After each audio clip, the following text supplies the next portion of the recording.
மலர் அம்மா சமையல் சேனலில் இன்றைக்கி வந்து உருளைக்கிழங்கு பட்டாணி வச்சு ஒரு குருமா தான் செய்ய போகிறோம். இந்த குருமா வந்து இட்லிக்காக செய்கிறேன். நான் ஒரு குட்டி கடாய் வச்சுருக்கிறேன். ஃபஸ்ட்டு மசாலா வறுத்துக்கலாம்.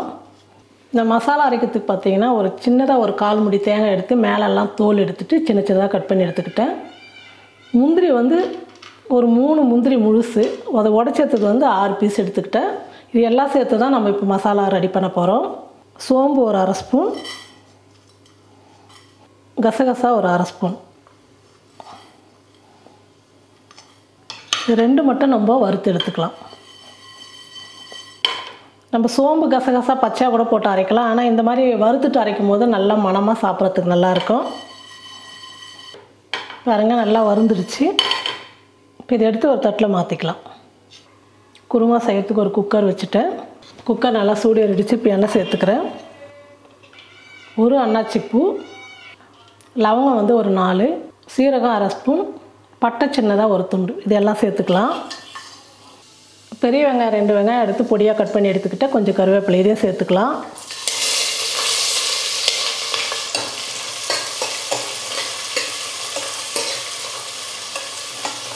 வெங்காயம் வந்து ஓரளவுக்கு நல்லா வதங்கிடுச்சு.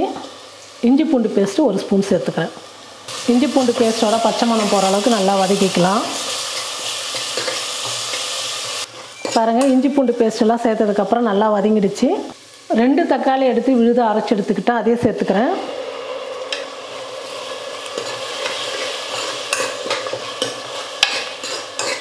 தக்காளி சேர்த்ததுக்கப்புறம் நல்லா கலந்து விட்டுருங்க.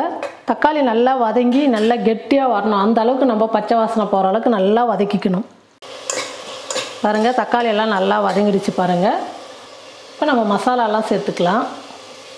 மஞ்சள் தூள் 1/4 ஸ்பூன் சேர்த்துக்கிறேன். கரம் மசாலா 1/2 ஸ்பூன், மிளகாத்தூள் வந்து 1/2 ஸ்பூன் சேர்த்துக்கிறேன். எல்லாம் சேர்த்து கொஞ்சம் நேரம் வதக்கிக்கலாம்.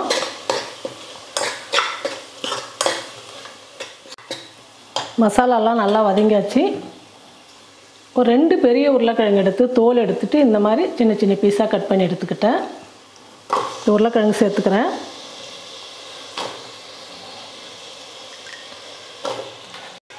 பாருங்கள், இது வந்து பச்சை பட்டாணின்னா காஞ்சுது.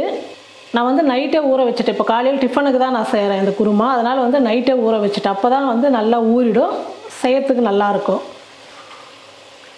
இந்த பச்சை பட்டாணி சேர்த்துக்கலாம்.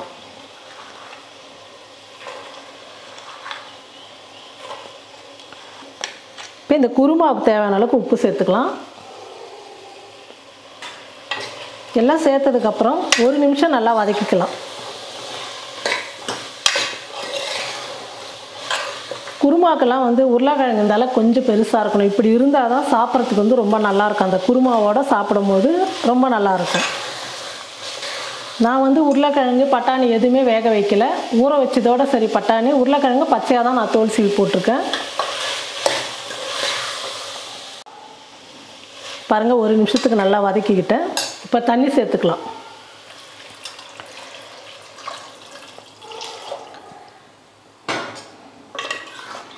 நம்ம தேங்காய் விழுது வேறு சேர்க்க போகிறோம்.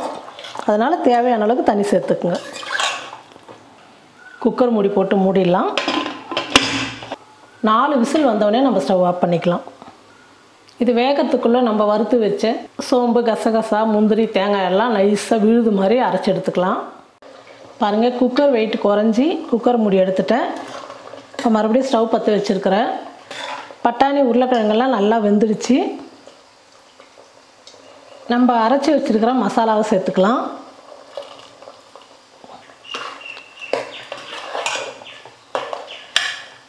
மசாலா சேர்த்ததுக்கப்புறம் ஒரு 2 கொதி வந்தவுடனே, அதாவது 1 நிமிஷத்துக்கு நல்லா கொதிக்க வச்சு நம்ம ஸ்டவ் ஆஃப் பண்ணிடலாம். பாருங்கள், 1 நிமிஷத்துக்கு நல்லா கொதிச்சிடுச்சு. இப்போ நம்ம ஸ்டவ் ஆஃப் பண்ணிடலாம். கொத்தமல்லி பொடியாக கட் பண்ணி சேர்த்துக்கலாம். பாருங்கள், பச்சை பட்டாணி உருளைக்கிழங்கு குருமா சூப்பராக ரெடி ஆகிடுச்சு.